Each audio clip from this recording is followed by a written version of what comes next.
दोस्तों आज हम करने वाले हैं देशभक्त चैनल है एक, उसकी एक वीडियो पे रिएक्शन जो पहलगाम अटैक और इंडिया पाकिस्तान वार के रिलेटेड है।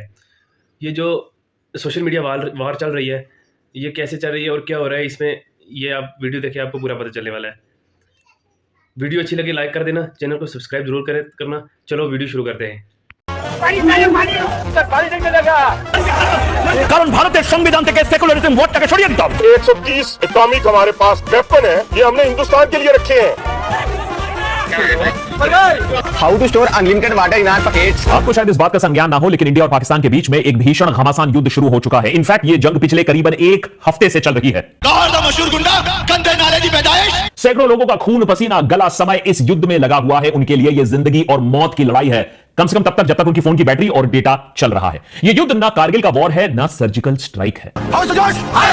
यह है नए जमाने का नया हाईटेक युद्ध। और मैं हाईटेक से मेरा मतलब hypersonic missiles, drone, cyber attacks नहीं है। मैं बात कर रहा हूं मीडिया, सोशल मीडिया, नेता के भाषण, बॉयकॉट जिहाद और एनआरआई के झंडे लहरा देने वाला युद्ध, जिससे दोनों मुल्कों की कौम में अभी खौफ का माहौल छा चुका है। इस न्यू एज वॉर के जो योद्धा हैं वो दुश्मन की आंखें नोच ना सके, लेकिन आईबॉल्स ग्रैब जरूर कर रहे हैं पहलगाम की ट्रेजेडी को एक सोशल मीडिया तमाशा बनाकर। और जब तक ये युद्ध, ये न्यू एज युद्ध, ये न्यू टेक हाईटेक युद्ध खत्म होगा, तब तक उन मारे जाने वाले टूरिस्ट्स और हमारे देश की इज्जत पर और कीचड़ उछल चुका होगा। लेकिन शायद टेररिस्ट को यही चाहिए था, डर, आतंक, मतभेद, रंजिश, शक, नफरत का एक माहौल। और इससे नेतागण भी खुशी है, क्योंकि इस सब तमाशा के चलते हुए दोनों मुल्कों के नेतागण को अपने निकम्मेपन और अपनी नाकाबिलियत पर जवाब देना ही नहीं होगा जनता को। और इस तमाशा में जो शामिल आवाम है, उसे लगता है कि हम देश के प्रति इस तरीके से घर पर बैठे ऑनलाइन आउटरीच करके हमने देश के प्रति अपना काम कर दिया और अब हम अपने अपने काम पर वापस चले जाएंगे। बीते संडे प्रधानमंत्री मोदी ने अपने राष्ट्र के प्रति जो उपदेश था, उसमें मेरे मन की बात कर डाली कि पहलगाम के आतंकी हमले के बाद देश का हर नागरिक उसका खून खौल रहा है। और ये कि नंबर एक, हमारी एकता ही आतंकियों को सही मायने में हरा सकती है, जो हमें बांटने पर तुली हुई है। और नंबर दो, कि कश्मीर में टूरिस्ट को टारगेट करने का मतलब साफ है कि वो ये बात नहीं चाहते थे, आतंकी ये बात नहीं चाहते थे कि वादी में नॉर्मलसी वापस आए, क्योंकि वादी में हालात बेहतर हो रहे थे। ये बात तो इस पर कोई डिबेट नहीं है, चाहे वो टूरिस्ट की बात हो या इंडस्ट्री भी धीरे धीरे अपने कदमों पर आ रही थी। और ये कोई नई बात नहीं कह रहे हैं मोदी जी। मोदी जी ने यह बात सालों से मेंटेन की हुई है कि आतंक का असली मकसद है कि हमें बांटना, हमें आपस में लड़ाना। वही काम जो पहलगाम में बहुत सोच समझ के आतंकियों और उनके आकाओं ने किया है। आतंकवादियों का मंसूबा है कि देश में हिंसा फैले। ये देश के नागरिकों का दायित्व है कि किसी भी हालत में हिंसा को फैलने न दे। एक तरफ मोदी जी की कथनी और दूसरी तरफ बीजेपी की करनी। एक तरफ सरकार खुद ही कह रही है कि हमला पाकिस्तान बेस्ड लश्कर तोयबा ने कराया है, दूसरी तरफ पार्टी के जो वफादार हैं, जो लीडर हैं, जो कार्यकर्ता हैं, जैसे जयपुर में जामा मस्जिद पहुंच जाते हैं, सीधा पाकिस्तान का पोस्टर जामा मस्जिद के स्टेप्स पर लगाकर उस पर चढ़कर वहां बकैती झाड़ रहे होते हैं। हाफिज सईद खुद ही बीजेपी के जयपुर एमएलए बाल मुकुंद आचार्य को थैंक यू बोलने के लिए कहीं फोन न लगा दे, क्योंकि यही बंटवारा वाला काम वो करना चाहते थे, टारगेट कर इन स्पेसिफिक हिंदू टूरिस्ट को, और ये बात पूरे देश में फैले। जब इस कांड का वीडियो बाहर आया, मैंने जो जामा मस्जिद में हुआ जयपुर में, तो एमएलए साहब को माफी मांगनी पड़ी, ऊपर से प्रेशर आ गया होगा। लेकिन ये एक घटना अनफॉर्चुनेटली नहीं है। पाकिस्तान के आतंकी मंसूबों को सैकड़ों भारतीय भी अब अंजाम दे रहे हैं, जाने या अनजाने। जहां पहले टेरर अटैक के बाद देश एकजुट हो जाता था, अब देश पूरा बटा हुआ दिख रहा है। बंगाल में एक गायनोकोलॉजिस्ट ने एक गर्भवती महिला का ट्रीटमेंट करने से इनकार कर दिया। महिला का दोष कि वो एक मुसलमान थी। उधर व्लॉगर्स कश्मीर की वादियों का आनंद उठाने के बाद प्लेन में चढ़ने से पहले लाल चौक जाकर वीडियो बनाते हैं कि वो कभी ना आएंगे वापस कश्मीर। तो लाल चौक पे खड़े हैं, इसके बाद हम निकल रहे हैं।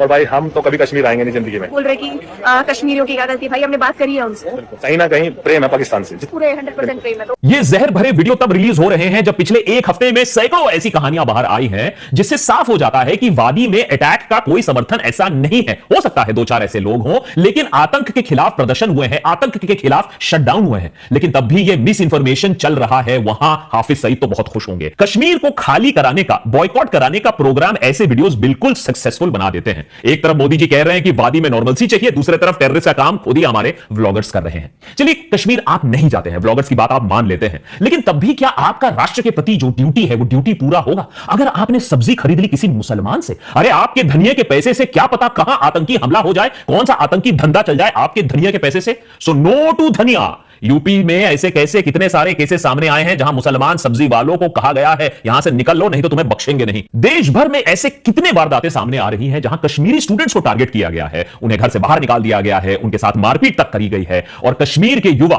आज चाहे भी तो मेन स्ट्रीम में इंटीग्रेट होने के लिए उन्हें हम होने नहीं दे रहे, उन्हें हम जलील करके बेदखल करके वापस भेजना चाहते हैं कश्मीर। वाह, एक्सट्रीमिस्ट के लिए भी बहुत बढ़िया है, टेररिस्ट के लिए भी बहुत बढ़िया है। एक युवा की नई पीढ़ी, एक पूरी फसल उन्हें तैयार करके कौन दे रहा है? हमारे नेशनलिस्ट। तो क्या हमारा देश संकट की इस घड़ी में एकजुट होकर चट्टान की तरह खड़ा होकर दुश्मन का सामना कर सकता है? इसका क्लियर आंसर तो मैं नहीं दे सकता हूं, लेकिन अखंड मूर्खता में तो हम एकदम विलीन हैं, इस पर कोई डिबेट नहीं है। इस अंकल से मिलिए, भारत से भागकर लंदन में तो सेटल हो गए, लेकिन देशभक्ति का जो जज्बा है वो 1 इंच कम ना हुआ है।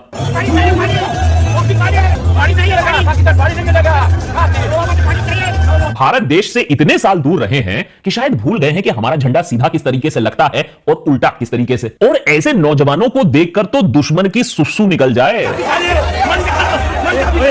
लंदन में उबर और पाकिस्तान पर मिसाइल दोनों चला देगा हमारा ये मूछ टंडा, लेकिन क्या हुआ ना, पुलिस ने उसे पहले ही गिरफ्तार कर लिया। पाकिस्तानियों ने भी अपना दबदबा दिखाने की कोशिश की लंदन में, लेकिन उन्हें तो इतना टाइम हो गया है इंग्लैंड में कि फिलिस्तीनी और पाकिस्तानी फ्लैग में ही कंफ्यूज हो गए। लेकिन सबसे बड़ी ट्रेजेडी या कॉमेडी कह लीजिए इस बात में है कि जिस देश ने हमें बांटा, जिस देश ने इस सदी का सबसे बड़ा फोर्स्ड माइग्रेशन को अंजाम दिया, हम उसी देश पर जाकर, वहां जाकर सेटल होकर हम अपना देशभक्ति दिखाने की कोशिश कर रहे हैं, अपने आप को झूठा दिलासा देने की कोशिश कर रहे हैं कि हमारे इस सर्कस से कुछ हो जाएगा, जमीनी हकीकत बदल जाएगी। हो सकता है कि ऐसे लोगों के लिए एक संडे पिकनिक हो, क्योंकि जंग हो या जंग ना हो, लोग मरे या ना मरे, इन लोगों को लंदन पर बैठकर तो घंटा फर्क नहीं पड़ने वाला है। कन्वेंशनल वॉरफेयर में तो हमारे फोर्सेस ने पाकिस्तान को बार बार धूल भी चटाई है, देश को आधे में बांट भी दिया 1971 में, और कारगिल से भी बाहर खदेड़ दिया, सर्जिकल स्ट्राइक सो अलग। लेकिन ये सोशल मीडिया वॉर में उन्होंने अभी के लिए बढ़त तो हासिल कर ली है। अब जो इंसान खुद ही को हारा महसूस करता है, अब उसे आप कैसे हरा सकते हो? फॉर एग्जाम्पल, यहां जब सौरभ जोशी ने बोला कि हम तुम्हारा सुसु निकाल देंगे पाकिस्तान, तो पाकिस्तान से जवाब आता है कि इंडस का पानी रोक दोगे तो सुसु कैसे आएगा जाहिल।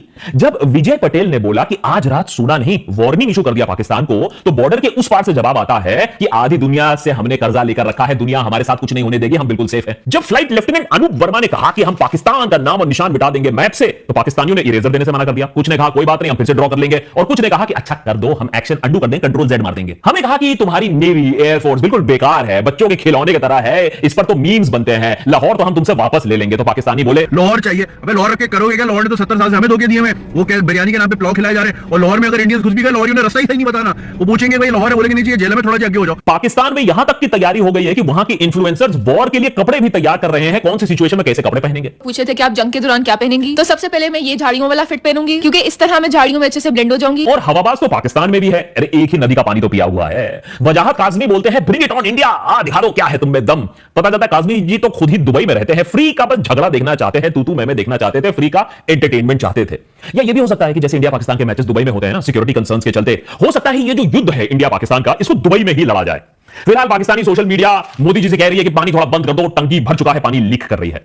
लेकिन देखिए सोशल मीडिया इन्फ्लुएंसर मैं बता देता हूं कि ज्यादा अगर पानी सर से ऊपर निकल गया तो major general field marshal super commando Dhruv Shifu ji Maharaj आ जाएंगे, फिर तुम लोग छुट्टी।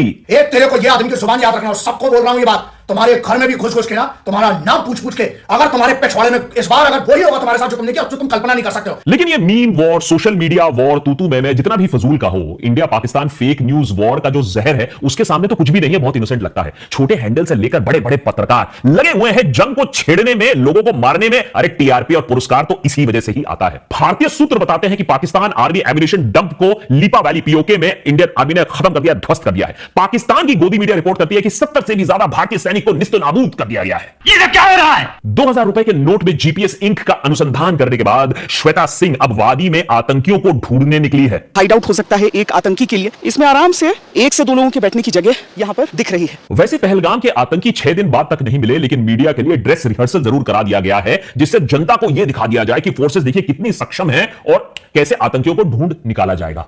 उधर चित्रा त्रिपाठी पहुंचती है रिपोर्टिंग करने में। चित्रा जी सोचती है वॉर है कश्मीर में, थोड़ा एडवांटेज ले लिया जाता है रील बनाकर। लेकिन ये वाला रील लोगों ने बना डाला। सालों से हिंदू मुसलमान कश्मीर बैशिंग करोगे, फिर आज कश्मीर पहुंचकर वहां से रिपोर्टिंग करना शुरू कर दोगे, तो लोग भी थोड़ा सच तो आपको दिखाएंगे, आईना आपको भी दिखाएंगे। यहां तक कि टूरिस्ट को भी मीडिया का खेल अब साफ समझ में आ चुका है।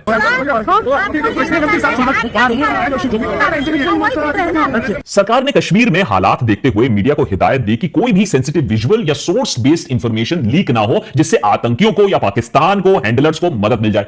उधर चैनल्स ने कहा, अरे छोड़ो भाई, सिक्योरिटी ज्यादा जरूरी है। या सनसनीखेज खबर। देखिए, भारत कोई बड़ा एक्शन ले सकता है। इस वक्त की सबसे बड़ी खबर आपको सूत्रों के हवाले से बता रहे हैं, मात्र 48 घंटे में एक बड़ा ऑपरेशन किया जा सकता है। कुछ दिन पहले रिपब्लिक टीवी के अर्नब गोस्वामी ने सुप्रीम कोर्ट को कटघरे में खड़ा कर दिया। सवाल पूछा कि ये क्या जरूरत थी ये सब रिव्यू करने के लिए, 370 रिव्यू करने के लिए, इलेक्शंस करवाने के लिए, अटैक के लिए। सोचिए, आप कोर्ट्स को जिम्मेदार ठहरा दिया। That there will be an election in Kashmir. Why? There was no need, in my view, for the Supreme Court to waste time getting into whether 370 was abrogation was valid or not. अब अर्नब का सस्ता Bengali clone secularism को जिम्मेदार ठहरा रहा है। इस आतंकी हमले के लिए जिम्मेदार सब है, सरकार नहीं है। उस सरकार की कोई जिम्मेदारी नहीं है। বেরিয়ে যান যদি আপনার মনে হয় যে আপনি সেকুলারদের বলছি ভারতে না পোষালে गेट आउट। अब इस जाहिल को कौन बताएगा कि प्रीएम्बल से सेक्युलरिज्म शब्द अगर आप हटा भी दोगे तो पूरे कॉन्स्टिट्यूशन को ढेले भर का फर्क भी नहीं पड़ेगा, क्योंकि सेक्युलरिज्म कॉन्स्टिट्यूशन की एक एक पन्ने पर है। उस सेक्युलरिज्म कॉन्स्टिट्यूशन की नींव है, इंट्रोडक्शन में रखो या ना रखो से फर्क नहीं पड़ता है। एक तरफ पाकिस्तान के साथ sports, diplomatic ties, movie ties, boycott आप कर रहे हो, उधर न्यूज चैनल्स पाकिस्तान को तबादब धंधा दे रहे हैं। हर डिबेट के लिए $500 से $1000 तक दिया जाता है पाकिस्तानी गेस्ट्स को बुलाने के लिए, उनको गालियां सुनाने के लिए। तो वो आते हैं, गालियां सुनते हैं, पैसे लेते हैं और अगले दिन फिर आते हैं शो पर गालियां सुनने के लिए। सोचो, आरजू काजमी जैसे गेस्ट्स दिन में सोशल मीडिया पर भारत को गाली बकते हैं और रात को वही Hindi news channel, Indian news channel इन्हें बुलाते हैं पैसे देकर। क्या बिजनेस है। अब जनता भी मजे में, गाली पड़ रही है पाकिस्तानियों को, पाकिस्तानी मजे में है, पैसा मिल रहा है, न्यूज चैनल मजे में है, अरे क्योंकि टीआरपी मिल रही है, और सरकार तो मजे में है ही है, क्योंकि सरकार पर सवाल नहीं उठ रहा है, पाकिस्तानी गेस्ट पर सवाल उठ रहा है। एक टाइम तब था जब इंदिरा गांधी ने पाकिस्तान के 2 टुकड़े कर दिए थे। अब न्यूज चैनल एंकर्स लोगों को कह रहे हैं कि पाकिस्तान का झंडा खरीदो या प्रिंट कर लो और उसके 2 टुकड़े कर दो। मास्टर स्ट्रोक मार ही डालोगे, क्या आइडिया है। और अब बताओ भाई, वॉर की क्या जरूरत है, टीवी पर ही सब कुछ खेल खत्म कर दो। अब देखना, बहुत जल्दी मैं बता रहा हूं, मजाक नहीं कर रहा हूं, बिग बॉस का अगला वर्जन होगा India versus Pakistan in one house.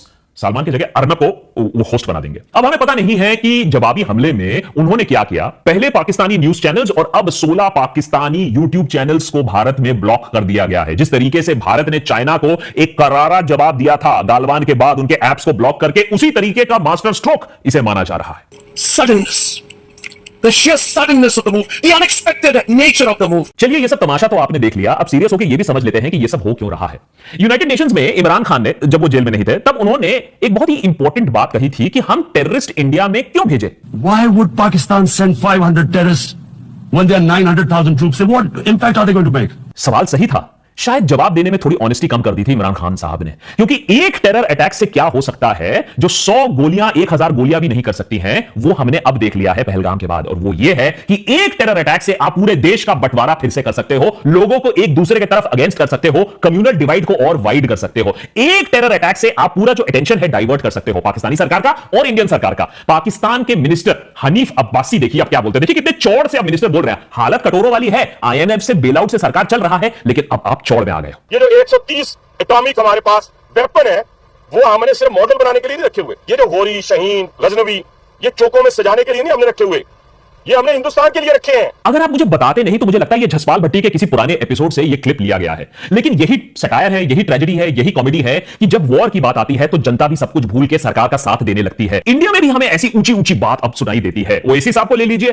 Pakistan को आईसिस बना दिया। तुम कौन से दीन की बात कर रहे हो? तुम तो खवारिज से बदतर हो, तुम तो आईसिस के जानशीन होकर हरकत किए हैं। देखिए, नंबर तो सभी बटोरेंगे, चाहे AIMIM हो या फिर बीजेपी हो। निशिकांत दुबे जी लोगों के लिए और भी अच्छा मसाला देते हुए, लोग तो महाखुश ये सुनकर कि पाकिस्तान का और भी बंटवारा होने वाला है, 4 टुकड़े होने वाले हैं पाकिस्तान के by the end of 2025। Pakistan खंडित होकर उसको 4 भाग में विभक्त, यदि माननीय मोदी जी ने नहीं कहा किया इस 2025 में, फिर आप कहिएगा कि ये भारतीय जनता पार्टी वाले जो है झूठा आश्वासन देते हैं। अब ये टुकड़े होंगे कैसे, अब इस मैच में जाने की जरूरत नहीं है, लेकिन ये बात बताना जरूरी है कि चाइना ने अपना ओपन सपोर्ट अब पाकिस्तान को दे दिया है। और चाइना इंडिया की दिक्कतें कैसे बढ़ा सकता है, रिवर्स को कंट्रोल करके, रिवर फ्लो को कंट्रोल करके, उसके ऊपर भी हमने एक पूरा एपिसोड बनाकर रखा है। चाइना पाकिस्तान को as a leverage against India इस्तेमाल करता आएगा। हम ही ये बार बार गलती करते हैं कि चाइना को अपना दोस्त मानकर बैठे रहते हैं।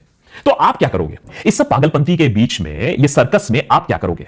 सच्ची में क्या बॉयकॉट करोगे कश्मीरीज को? क्योंकि लोकल्स तो इन्वॉल्व है, इस बार मैं डिबेट नहीं कर रहा हूं, लेकिन लोकल तो बहुत जगह और भी इन्वॉल्व होते हैं। पंजाब पुलिस ने 2 आर्मी जवान को अरेस्ट किया था, ISI के लिए स्पाइंग कर रहे थे, सिपॉय हरप्रीत सिंह और सिपॉय गुरबेज सिंह। तो क्या करोगे? इनको भी बॉयकॉट कर दोगे? पूरे आर्मी को बॉयकॉट कर दोगे या सारे सिंगों को बॉयकॉट कर दोगे? डीआरडीओ साइंटिस्ट के बारे में भी हमने पूरा एपिसोड बनाया था, कैसे उनको हनी ट्रैप किया गया था। महाराष्ट्र के एंटी टेररिज्म स्क्वाड ने उन्हें अरेस्ट किया था, प्रदीप कुर्लुकर को। तो क्या कर दोगे? डीआरडीओ को, सारे साइंटिस्ट को बॉयकॉट कर दोगे? अरे ये तो भाई strategically important missile development programme में भी इन्वॉल्व थे, तो क्या पूरे अग्नि प्रोग्राम को बॉयकॉट कर दोगे? 200 रुपए के लिए देश को बेच डाला एक गुजराती ने, जब वो पूरा कोस्टल इंटेलिजेंस पाकिस्तानी स्पाई को वो दे रहा था कि कोस्ट में क्या क्या चीजें मूव हो रही हैं, ये सारा इंफॉर्मेशन पाकिस्तान को पास ऑन हो रहा था। फरवरी 2018 की बात कर लेते हैं। दिल्ली पुलिस ने air force group captain Arun Marwa को अरेस्ट किया था for allegedly leaking classified information to a woman. वो भी भैया हनी ट्रैप हो गए। तो इतने सारे लोग हनी ट्रैप होते रहते हैं। तो देखिए, अगर आपको अपना कोई भी डर हो या फोबिया हो या जो आप में बिगटरी है उसको दिखाने की वजह हो, तो पूरा कश्मीर को बॉयकॉट करने की जरूरत नहीं है। बस 2-3 चीजें करने की जरूरत है। सबसे पहले सरकार से बोलो, जो टेररिस्ट एक हफ्ता अब होने को आ रहा है, वो कहां गायब हो गए? क्या जमीन उनको निकल गई या वो आसमान में उड़ गए? कहां है वो टेररिस्ट? आशा करता हूं जब तक ये एपिसोड आप देख रहे होंगे तब तक उन टेररिस्ट को पकड़ लिया गया हो। दूसरा, पाकिस्तान को कैसे पे कराएंगे, पाकिस्तान से बदला कैसे लेंगे? सिर्फ सर्जिकल स्ट्राइक, मिसाइल मार के नहीं, पॉलिटिकली, डिप्लोमेटिकली, ग्लोबली, इकोनॉमिकली, इन सब चीजों के बारे में बात नहीं हो रही है। टूरिस्ट को वापस जाना चाहिए, जितनी जल्दी हो वापस जाना चाहिए। पाकिस्तान को तभी तमाचा लगेगा। अभी मैंने अतुल कुलकर्णी को देखा, वापस गए हैं कश्मीर में। ऐसे ही लोग हमें चाहिए, ऐसे ही देशभक्त हमें चाहिए, जो कश्मीर में वापस जाकर खड़े होकर बोले कि हम वापस आ गए हैं। गुलमर्ग में मेरे कुछ बहुत ही अच्छे मेमोरीज हैं। बहुत लोग कहते हैं बहुत खराब मेमोरीज है, मेरे तो बहुत अच्छे मेमोरीज है, और जितनी जल्दी हो पाए मैं फिर से वापस जाने की भी कोशिश करूंगा। और लास्ट में, can we please present a united front? जो लश्कर ए तैयबा चाहती है, जो हाफिज सईद चाहता है, उसको इतनी आसानी से प्लेट पे सजा के मत दो कि हमें बांटना इतना आसान है, क्योंकि अगले टेररिस्ट एक्शन में फिर से यही काम करके दिखाएंगे, जिससे हम और भी बटेंगे। तो बटना अभी नहीं है, बटेंगे तो कटेंगे, याद रखिएगा। दोस्तों, वीडियो आपने देखी और इस वीडियो के रिलेटेड आपका क्या ओपिनियन है, आप कमेंट सेक्शन में जरूर बताना और वीडियो को ज्यादा से ज्यादा शेयर करना। Thank you.